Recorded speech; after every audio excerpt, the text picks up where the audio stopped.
Good day, everyone. Welcome to Blacklogic.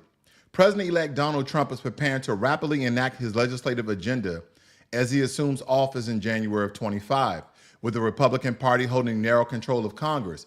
Trump plans to utilize the budget reconciliation process to circumvent Senate filibusters. Early initiatives include securing increased border security funding and extending the 2017 tax cuts. Unilateral actions such as reversing previous executive orders and imposing emergency tariffs are also anticipated. Though some may face legal challenges, the administration aims to pass significant budget, prevent a government shutdown, and tackle the debt limit suspension by June to avoid a financial crisis.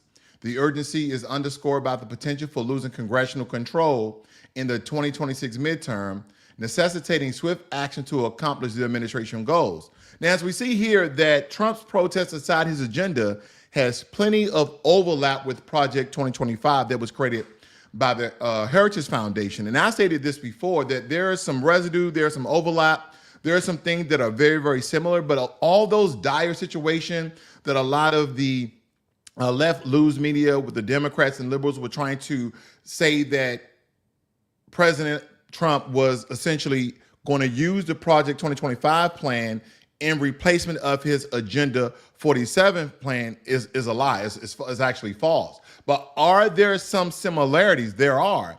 And quite frankly, we'll go down some of the topics that are similar in the Heritage Project 2025 and Trump's Agenda 47. Key tax proposals could benefit the wealthy. That's always been decreasing the taxes for the most wealthiest so they can create jobs and bonuses and benefits for Americans who are working for them. Both want to reimpose Trump-era immigration limits. A lot of Americans are in agreement with these imposed limits when it comes to illegal immigrants. Both would ramp up executive power and authority to fire federal employees. We already know with the appointment and selection of Elon Musk and Vivek Ramaswamy heading off the Department of Government Efficiency, we know that to be true, okay? Both would roll back DEI and LGBTQ programs. I'm in agreement with this as well, because a lot of people will think that DEI benefited black folk. It really didn't. As I stated before, that it mostly benefited immigrants as well as illegal immigrants, okay? Again, you can look at the statistics and verify what I'm stating. Both would abolish the Department of Education. I don't know if that's feasible or even if that is a good idea. I don't have enough information to actually state that would be good or bad, because the Department of Education, they do a lot of the verifying of people who have accreditations when it comes to colleges, community colleges. That is the source where you will go to see if that college is accommodating when you're looking for, like when job recruiters and talent acquisition managers, when they running your profile, your resume of the school you went to, they run your name through the Department of Education to see, one, is that school accredited? That's first and foremost, school has to be accredited. So again, I can see them cutting and streamlining the Department of Education, but totally eradicating it and abolishing the Department of Education. I don't know if that's feasible or even a good idea. Both climate policy. I gave my opinion about the climate policy. Project 2025 backs Ukraine defense while Trump questioned the U.S. support. So those are quick, similarities, as well as the last one is a difference of what Trump's mind is thinking and what he essentially have presented through Agenda 47 in the comparison of Project 2025. All right. This is a great one. ABC News has agreed to a $15 million settlement with President-elect Donald Trump to resolve a defamation lawsuit. The lawsuit stemmed from incorrect statements made by anchor George Stephanopoulos, who inaccurately claimed that Trump was found liable for raping writer E. Jean Carroll. In reality, a juror had found Trump liable for sexual abuse and defamation, but not rape. As part of the settlement, ABC will contribute $15 million to Trump's Presidential Library and Foundation. And when they say that, a lot of businessmen like himself, other businessmen, you guys may be businessmen and businesswomen, they have a holding company that may held, anywhere from 5 to 50 or 100 LLCs, but eventually the money is going to go to Donald Trump. So Trump's Presidential Library and Foundation, again, that money is going to go to Donald Trump, as it should be. If you're defaming his name and stating that he did things that was not proven, then yes, there should be a defamation lawsuit and you should pay, as ABC is doing as well. It goes on to state that cover $1 million in legal fees and issue a public apology. This agreement was reached shortly before scheduled deposit in the case. Here's the question. If Kamala Harris would have won, would ABC be paying this $15 million settlement? Now, Trump would have probably still took him to court, but would they have won this $15 settlement? I would like to believe not. I think a lot of people are on edge. A lot of people are walking on eggshells now that this man is back in office because people made all sorts of accusations. Now, some things they allege because they had evidence that he was charged and convicted on, but nonetheless, there's a lot of things that surround Donald Trump that was proven to be not true, or people colluded to try to make false statements on Donald Trump. So again, just because a person commits or alleged to commit or was accused of committing a crime doesn't mean that every single thing that come against that person is true, okay? So two things can be right at the same time. He was convicted and charged because he did said thing, and he was convicted and accused and he didn't do those said things. So again, that's why I try to stay very neutral, because again, being a living human being, being a Homo sapien, we have very complex lives. When you're dealing in certain realms, whether it be business, politics, healthcare, etc., we have to really understand that two things can be opposing and be true at the same time. President-elect Donald Trump has appointed Devin Nunes, CEO of Truth Social and former House Intelligence Committee chair, as chairman of the President Intelligence Advisory Board. Nunes will continue his role at Truth Social by providing independent assessments of intelligence agencies. Additionally, Richard Guerrero, former acting director of National Intelligence Ambassador to Germany, has been named presidential envoy for special missions, focusing on adversaries like Venezuela and North Korea. Focusing on adversaries like Venezuela. Interesting. We have a lot of gangs like Trinidad and Tobago from Venezuela. And again, I'm not like I'm trying to make connections, but I'm just going to go ahead and say it. Was it the Venezuelan government that allowed and released a lot of MS-13 as well as Trinidad and Tobago and point them the way of Mexico so they can reach the U.S. as a counter to U.S. sanctions? I'm just asking a question. But I think, again, we need to look at those things. These appointments reflect Trump's commitment to peace through strength and assertive foreign policy strategies. The U.S. dollar index has risen approximately 7% since September of 24. I wish you guys would invest in Forex trading, then you would definitely receive that 7% return of your investment. It was driven by increasing government bond yields and persistent inflation. While a stronger dollar attracts global investors, it poses challenges for American companies with substantial international sales. Earnings from abroad diminished when converted back to the stronger dollar, affecting stock performances. Notable companies experiencing declines include Philip Morris International, Coca-Cola, Modelles International, and Oracle. The S&P 500 has recently plateaued, partly due to market sensitivity to the dollar's value.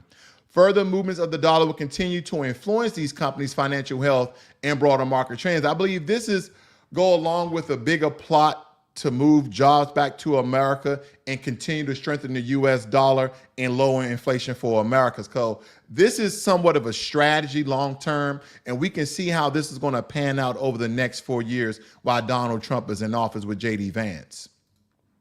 Travis Timmerman, a 29-year-old American from Missouri, embarked on a Christian pilgrimage earlier this year, traveling through Europe and into Lebanon. In May, he crossed into Syria without official authorization. Seeking spiritual fulfillment, shortly after entering the country, he was detained by Syrian government forces for illegal entry and subsequently imprisoned in Damascus' notorious Palestinian Division prison. During his 7-month incarceration, Timmerman endured harsh conditions, including the constant sounds of torture inflicted on fellow inmates, though he personally reported being treated reasonably compared to others. Now, Again, there's many ways to go on a Christian pilgrimage. I don't know why anybody who has been grown and raised up in America will go to Europe, go into Lebanon, and then go into Syria. I just have no idea what sort of Christian pilgrimage that you would then cross into Syria illegally. So Travis Timmerman, was he or is he, why he committed this act, an illegal immigrant to Syria, and they had just cause to lock him up? Now, if the accusations are true that he crossed into Syria illegally, then again, and here's the thing, I know a lot of people are like, oh, he's an American, he was over there in those treacherous jihadists, and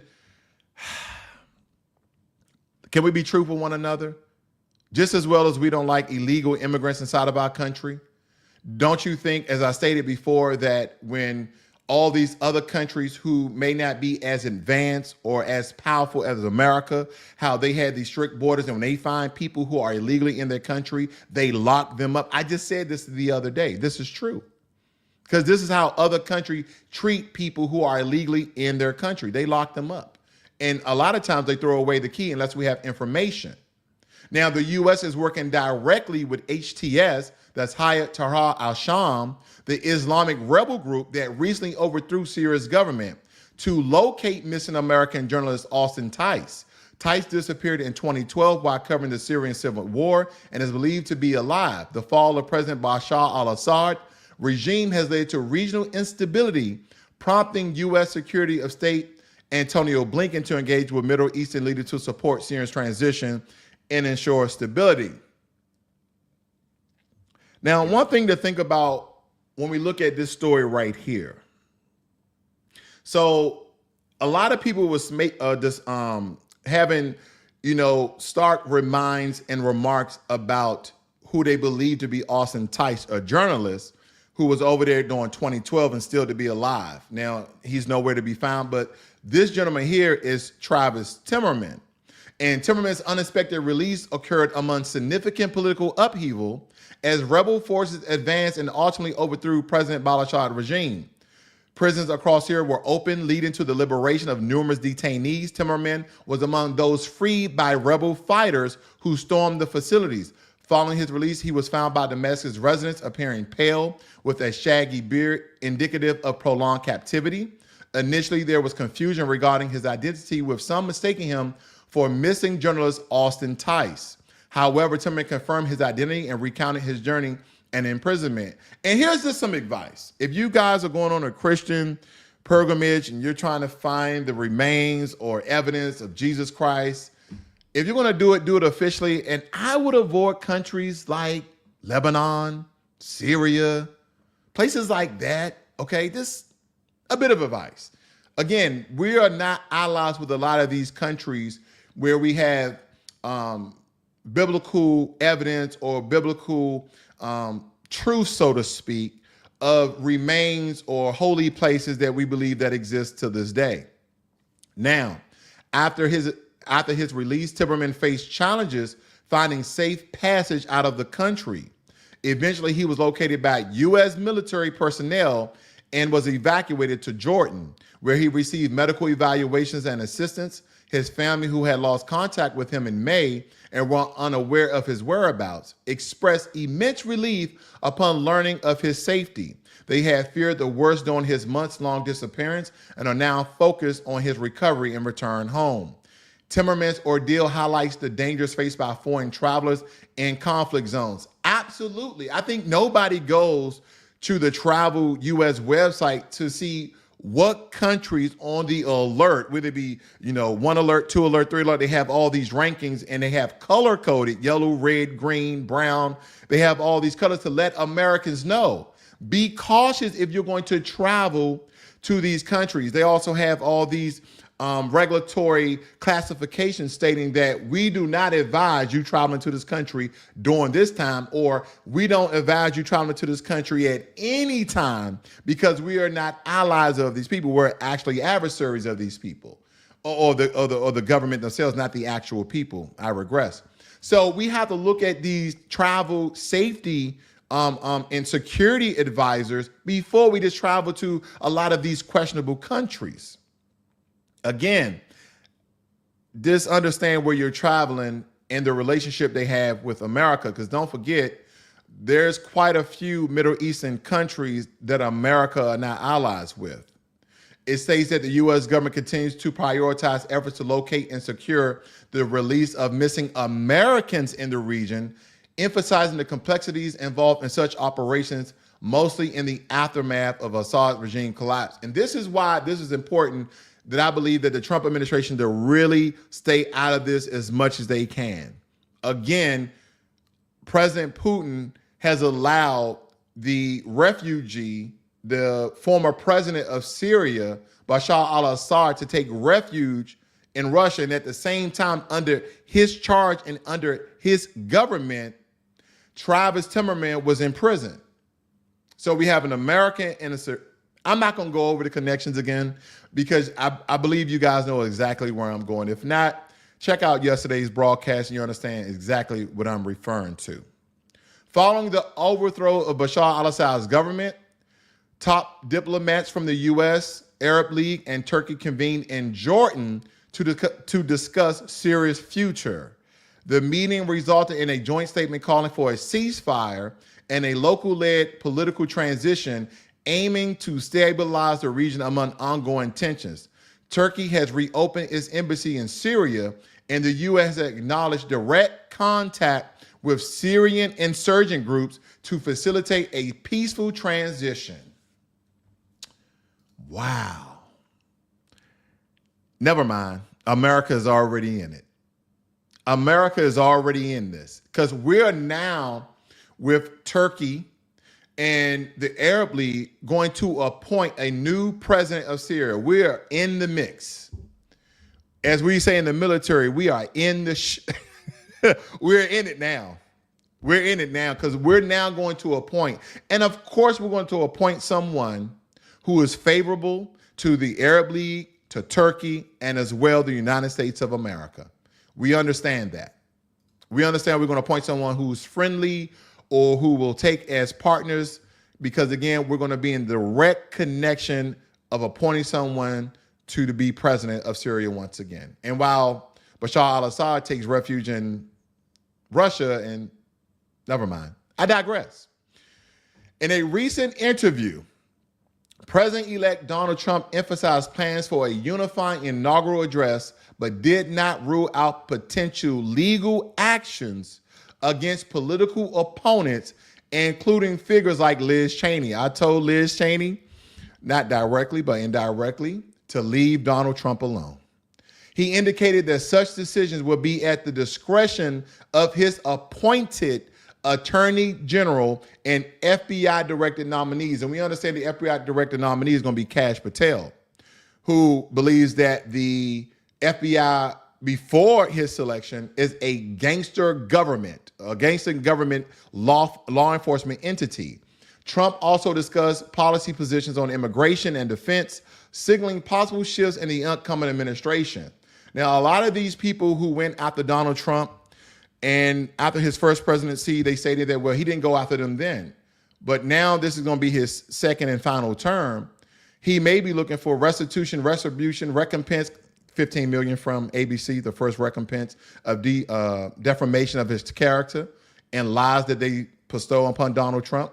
So again, I think he's gonna silently, but it's gonna become very loud in public, of him going after people in the political atmosphere that was trying to defame him, have him incarcerated, try to revoke or try to stop his presidential or his constitutional right of becoming president once again. Because everybody was trying to look through the Constitution. They were trying to look through the Code of Conduct. Everybody trying to look through the preamble. Everybody was trying to look up every single thing to stop Donald Trump to becoming the president of these United States as number 47. And none of it worked.